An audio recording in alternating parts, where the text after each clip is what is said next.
చట్టసభల్లో మహిళలకు 33% రిజర్వేషన్లు కల్పించే మహిళా రిజర్వేషన్ బిల్లు ఇంకా పూర్తి స్థాయిలో అమలు కాకపోయినా మహిళా సాధికారతకు అంకిత భావంతో ముందుకు సాగుతున్న తెలుగుదేశం పార్టీ మహిళలకు 33% ప్రాధాన్యత కల్పించడం అభినందనీయమని తిరుపతి పార్లమెంట్ అధ్యక్షులు పనపాక లక్ష్మి పేర్కొన్నారు.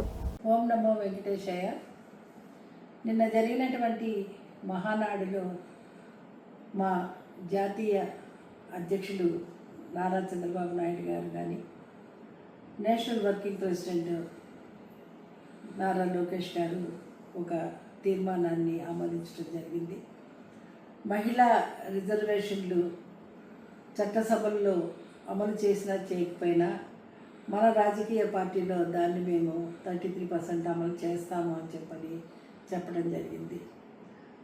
ఒట్టి పేపర్లకే ప్రకటనలకే పరిమితం కాకుండా ఆచరణలో పెట్టిన పార్టీ ఏదన్నా ఉందంటే అది తెలుగుదేశం పార్టీ అని చెప్పని గర్వంగా చెప్తున్నాను.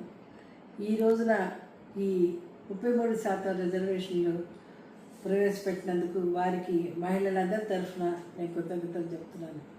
ముఖ్యంగా తెలుగుదేశం పార్టీ మహిళా పక్షపాత పార్టీ, మహిళల కోసం అనేకమైనటువంటి కార్యక్రమాలు చేపట్టిన పార్టీ తెలుగుదేశం పార్టీ. మహిళా సాధికారత తీసుకురావాలని చెప్పిన ఒక ముఖ్య ఉద్దేశం. ఈ రోజున మహిళల్ని అనేక విధాలుగా ఎంకరేజ్ చేస్తూ ఉంది తెలుగుదేశం పార్టీ. మహిళలకు ఆర్థిక స్వావలంబనం కల్పించాలని దిశగా ఈ రోజున దాదాపుగా 12 లక్షల మంది డ్వాక్రా గ్రూపులను బలోపేతం చేస్తూ దాదాపుగా 1.12 కోట్ల మంది మహిళలకు ఉపాధి ఆదాయ అవకాశాలు కల్పిస్తున్న పార్టీ ఏదన్నా ఉందంటే అది తెలుగుదేశం పార్టీ అని గర్వంగా చెప్పుకోవచ్చు. అలాగే బ్యాంకు లింకేజ్ ద్వారా ఇప్పటి వరకు 68,000 కోట్ల పైసలకు ఆర్థిక సహాయం చేసింది. రాష్ట్రంలో 5 లక్షల మంది మహిళా పారిశ్రామికవేత్తలను తయారు చేయాలన్నదే మా ప్రభుత్వం యొక్క లక్ష్యం. ఇప్పటికే దాదాపుగా 1.20 లక్షల మంది మహిళా ఎంటర్‌ప్రెన్యూర్ని ప్రోత్సహిస్తుంది. వారికి దాదాపుగా 45% రాయితీలు కూడా ఇచ్చే కార్యక్రమం కూడా చేపట్టింది. మహిళలకి అత్యధికంగా ఎన్టీఆర్ భరోసా సామాజిక భద్రతా పెన్షన్లు అందిస్తున్న పార్టీ ఏదన్నా ఉందంటే అది తెలుగుదేశం పార్టీ.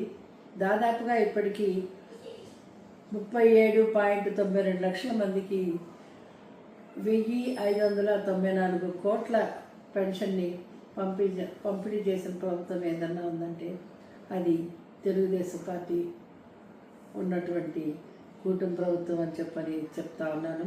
అలాగే స్త్రీ శక్తి పథకం ద్వారా కూడా వారికి 3 సిలిండర్లు ఇచ్చి వారిని ఆదుకున్న పార్టీ తెలుగుదేశం పార్టీ. అంతేకాకుండా ఉచిత బస్సు ప్రయాణాలు ఇచ్చింది తెలుగుదేశం పార్టీ. ముఖ్యంగా తల్లికి వందనం పేరుతోటి ఇంట్లో చదువుకునే ప్రతి బిడ్డకి కూడా 15,000 దాకా ఇచ్చిన పార్టీ ఏదన్నా ఉందంటే అది తెలుగుదేశం పార్టీ. వీటన్నిటినీ చూస్తే ఇది మహిళా పక్షపాత పార్టీ తెలుగుదేశం పార్టీ అని తెలియజేస్తూ ఈ రోజున 33% రిజర్వేషన్లు ప్రకటించినటువంటి మా జాతీయ అధ్యక్షులు నారా చంద్రబాబు నాయుడు గారికి మరి ఒకసారి మహిళలందరి తరఫున కూడా నేను కృతజ్ఞతలు